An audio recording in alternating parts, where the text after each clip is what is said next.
Hello, this is Frank Neely from HeartlandDiaryUSA.com, bringing you news every conservative can use. Subscribe to my YouTube channel to stay up to date. Today, a historic hearing was held in Gettysburg, Pennsylvania, with the State Senate of Pennsylvania gathering information about the fraudulent election of November 3rd.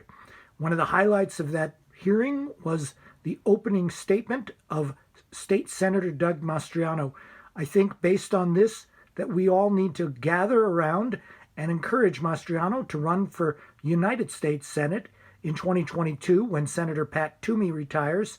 This is what we need, a senator who is a true conservative, a true Trump conservative who will take on the establishment and tell them what for.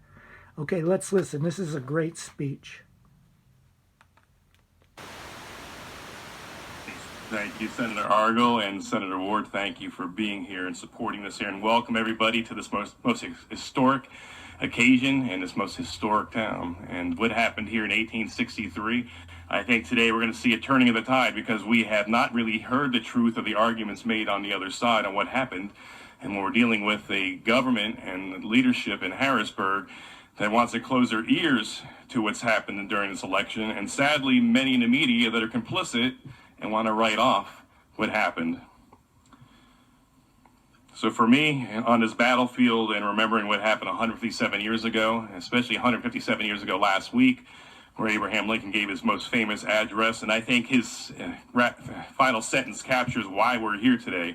He said that this nation, under God, shall have a new birth of freedom, and that government of the people, by the people, for the people, shall not perish from the earth. And everything is at stake in what happened during this election cycle.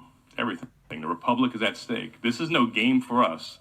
And for any veteran in this room here who wore the uniform, such as Brigadier General Scott Perry, thank you for being here, sir. Put their lives on the line here fighting for a country, and to see that there's a group in this state and country willing to throw away our valuable and precious freedoms here for power. You know, for me, there we go.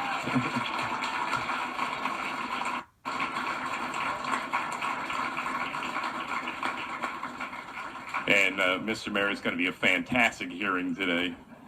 Despite pleas from our citizens, the governor refuses to even consider that there was any shenanigans in the elections here in our state, a state of 13 million people, and he wants to discount because his guy won that nothing bad happened, and that's just unacceptable. If there's any hint of fraud out there, we need to investigate. Any governor serving the people, this Commonwealth, would put aside his petty politics, and find out the truth, if anyone was defrauded. And at this point here, he's unwilling to do that. Let me point out some hard facts here. We are in Adams County, named after our second president, John Adams, who famously said, "Facts are stubborn things." Let me lay out several of these inconvenient truths, as Al Gore would have us think. There have been many allegations of voting law violations across the state, and the governor serving the people would have to move heaven and earth to ensure no one was defrauded, but yet he's not moved to action. And even his Secretary of State, of course, says that there was no shenanigans of great concern. And I'll remind everyone that I was a no vote on the confirmation of Kathleen Bookvar 4 times that I interacted with her. I asked her why are elections in Afghanistan more secure than in Pennsylvania? And she sat there and blinked and couldn't give me a straight answer. That the elections are more safe and secure in a war-torn country devastated by conflict since 1979. What is going on here? The place where this all started in 1776, and we can't get an election right? You got to be kidding me here.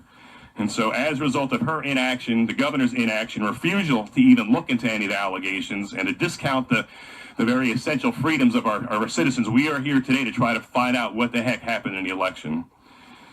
You know, and likewise, our Attorney General, our senior law enforcement official here, you know, instead of being focused on making sure things are lined up in kosher, before one vote was counted in Pennsylvania, the day before the election declared Biden the winner. I mean, there's nothing to see here. Could you imagine if the shoe was on the other foot? Would the media be so gracious and merciful and kind if it was a Republican? Absolutely not. And so, Houston, we have a problem here.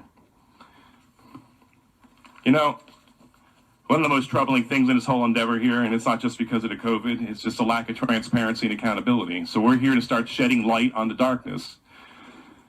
And then, of course, we have a Supreme Court that rewrote election law. You know, Act 77 has been painted out as a villain. Okay, we could debate that. But the real problem is when the Pennsylvania Supreme Court decided they're going to write legislation and rewrite our law.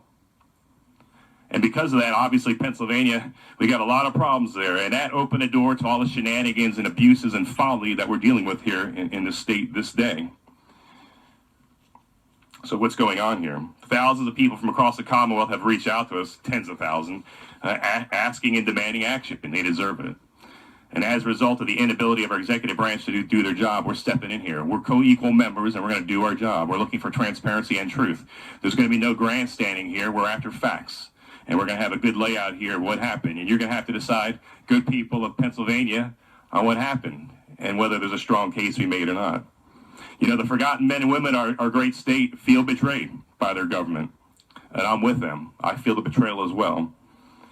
So we undertake these proceedings today to find out what happened and then hopefully come up with an approach where it never happens again. And the issues are galore. You're going to hear about poll watchers being denied access, where election software vendors refuse to testify before the General Assembly. What do they got to hide? Do we expect the people to trust their government? And we got to earn their trust. And this is no game. And the very republic very much is at stake. And anyone who loves this country has to put aside their petty partisan politics and allow the light to shine where it is. And we're going to find the truth and celebrate it. You know, as a soldier and now as an elected member of the state Senate, I'm not going to stand aside, and neither of the members around me are as well. We're going to fight the good fight for freedom and secure our republic. Too many good men and women have gone before us who are giving their lives here, and to cast it aside now for power play is unacceptable and it's not going to happen.